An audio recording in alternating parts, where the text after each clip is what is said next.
Lembaga Penyiaran Publik Lokal, Radio Publik Kabupaten Sragen, Buana Asri, saluran informasi. Guyub Rukun Bangun Sukowati. Selamat pagi, Shalom saudara umat Kristiani di Kabupaten Sragen. Apa kabar? Semoga saudara semua dalam keadaan yang baik, penuh dengan damai sejahtera dari Allah. Jumpa lagi bersama dengan saya Pendeta Enos Bayu Setiadi, biasa melayani di GKI Masaran dalam mimbar agama Kristen. Mari kita bersama-sama pagi ini akan menggumuli sebuah perenungan hidup saling menghargai. Kita akan membaca firman Tuhan serta merenungkannya. Mari kita bersama-sama berdoa.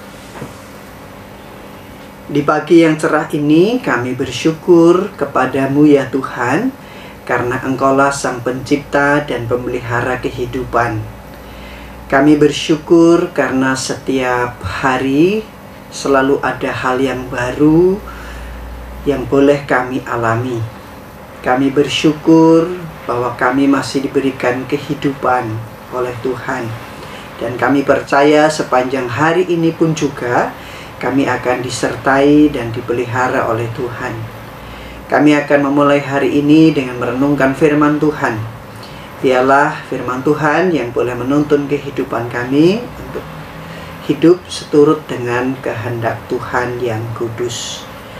Apa yang kami baca dan renungkan, biarlah sungguh memberkati setiap kami.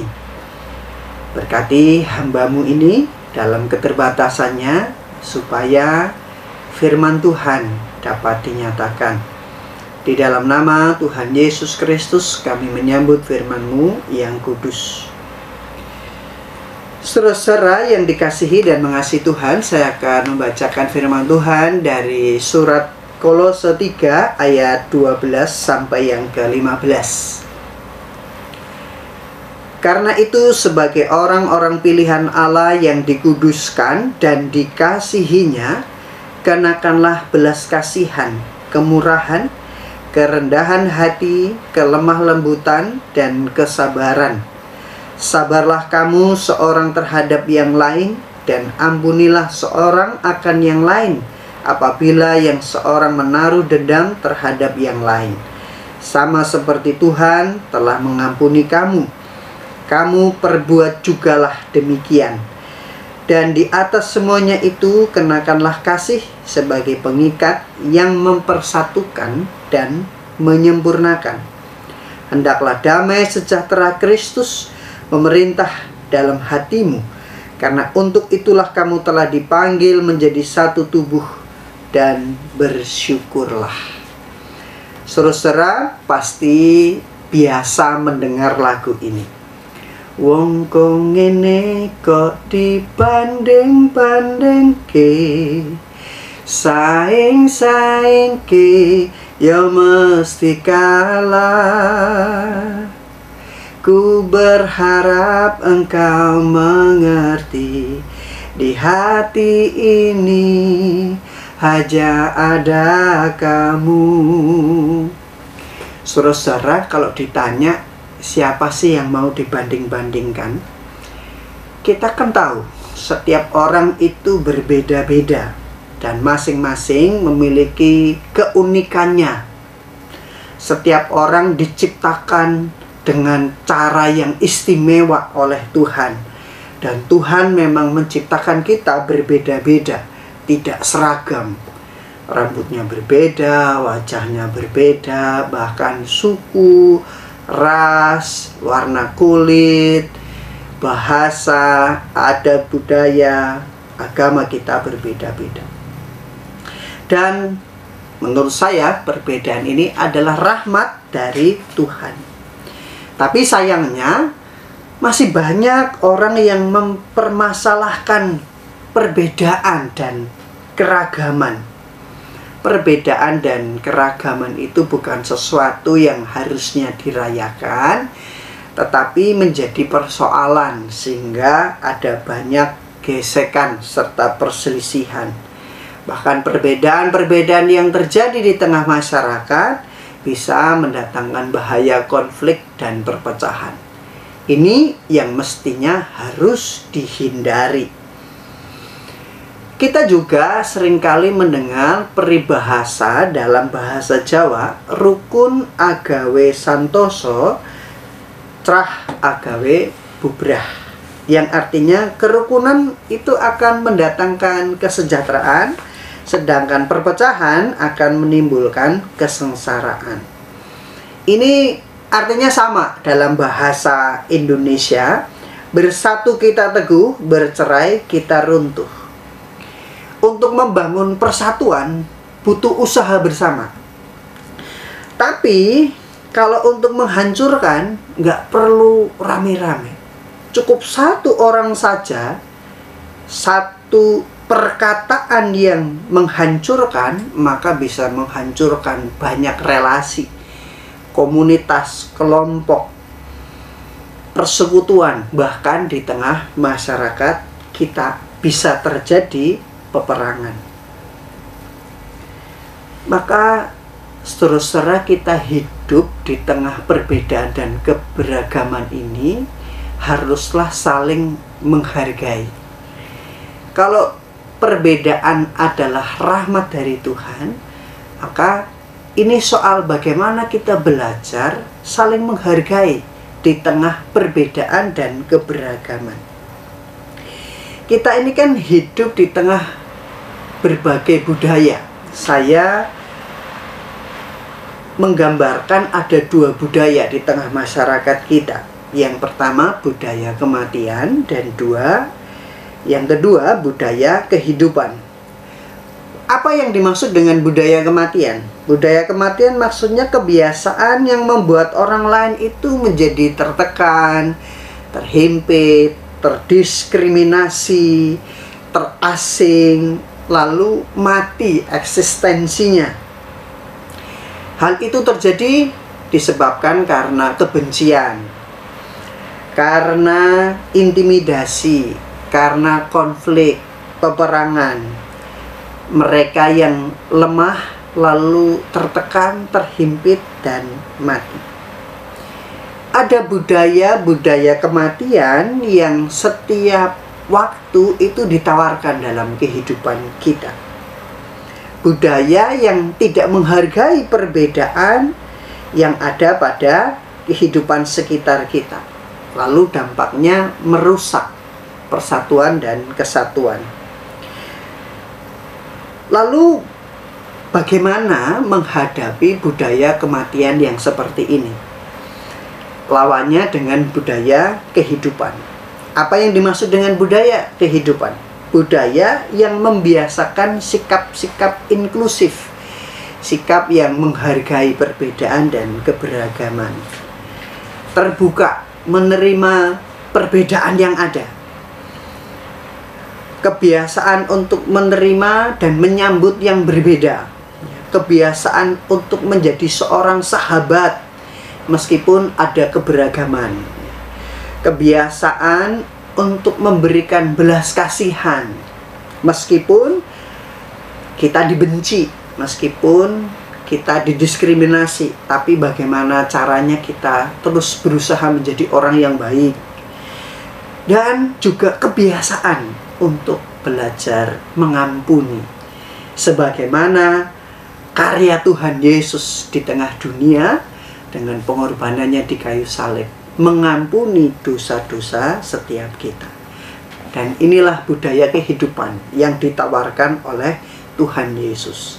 Karena budaya kehidupan ini yang memberikan kehidupan, tidak memberikan kematian. Budaya atau cinta kasih yang diberikan Tuhan Yesus ini lalu memberikan damai sejahtera. Satu sama lain di tengah perbedaan lalu tidak saling curiga, tapi belajar bekerja sama, ya, mengatasi kesulitan demi kesulitan. Satu sama lain lalu saling melengkapi, menghargai di tengah perbedaan. Lalu kasihlah yang menyatukan semuanya. Kasih sebagai pengikat, maka segala perbedaan dan masalah lalu bisa diatasi. Saudara yang dikasihi dan mengasihi Tuhan, sebagaimana bacaan kita pagi hari ini, Rasul Paulus itu menasihatkan jemaat di Kolose untuk menekankan kasih menjadi pengikat di tengah komunitas, di tengah kehidupan bersama. Paulus memahami bahwa kasih memiliki daya kekuatan yang luar biasa besar. Dan ini menjadi sebuah ciri manusia baru. Orang yang mengaku dirinya sebagai pengikut Kristus harus ditunjukkan perubahan hidup sebagai manusia baru. Dan cirinya harus memiliki kasih di tengah relasi orang-orang yang ada di sekitarnya. Kasih itulah yang terus memotivasi dirinya untuk bisa membangun relasi yang baik. Meskipun ada banyak perbedaan. Sama-sama di tengah persekutuan ada perbedaan kebutuhan, ada perbedaan keinginan, harapan, dan lain sebagainya. Di tengah masyarakat yang berbeda iman juga ada banyak keberagaman. Tapi bagaimana relasi yang satu ini bisa terus ditumbuhkan? Caranya adalah dengan kasih. Kasih yang bisa saling menghargai di tengah komunitas yang berbeda. Nah, selain itu Paulus mengingatkan kita soal identitas kita sebagai pengikut Kristus. Identitas kita sebagai pengikut Kristus itu harus mempengaruhi orang-orang yang ada di sekitarnya. Nah, pertanyaannya, pengaruh yang seperti apa? Pengaruh yang buruk atau pengaruh yang baik? Nah, ketiga hal ini saling berkaitan. Kita dipilih itu kan berdasarkan kasih Allah. Lalu kasih Allah lah yang menjadikan kita kudus. Sebagai orang yang dipilih dan dikuduskan serta dikasihi, ya harusnya ada citra Allah yang terpancar, yaitu kasih. Kasih yang mempengaruhi sekitar dengan budaya kehidupan. Kasih itulah yang memberi dampak bagi orang-orang di sekitar kita. Maka sebagai pengikut Kristus, kita perlu menyadari pentingnya kasih dalam hidup bersama. Hidup dalam keluarga kita, hidup dalam persekutuan, hidup dalam sekolah, pekerjaan, bahkan di tengah masyarakat kita yang beragam. Perbedaan itu seringkali menjadi tantangan di tengah sekitar kita. Orang-orang tak mampu mengasihi apa adanya, ya, selalu ada apanya. Di zaman ini tidak mudah untuk menemukan kasih yang tulus dan sejati. Selalu ada situasi yang membandingkan satu dengan yang lain, lalu berakibat perpecahan. Maka sebagai pengikut Kristus, diharapkan kehadiran kita menjadi pembeda, ya. Bukan menawarkan budaya kematian, namun budaya yang memberi kehidupan. Inilah solusi di tengah kehidupan yang beragam. Memang tidak mudah, tapi Rasul Paulus menyampaikan nasihat, kenakanlah kasih. Ada sebuah cerita. Ada seorang laki-laki kurus berjalan sambil menggendong adiknya yang lumpuh. Ketika melihat mereka, ada seseorang yang berkomentar dengan prihatin, "Kasihan kau nak, bebanmu pasti berat."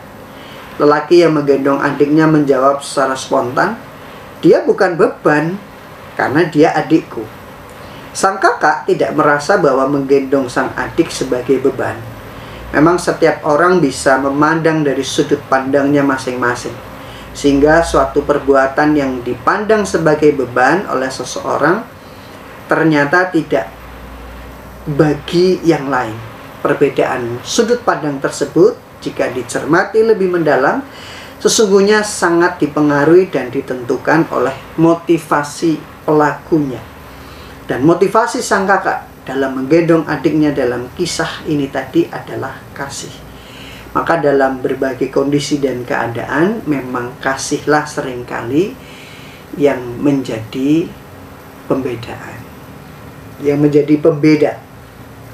Maka dengan kasih setiap orang mampu untuk memiliki belas kasih, kemurahan, sikap saling menghargai, kerendahan hati, kelemah lembutan, dan kesabaran.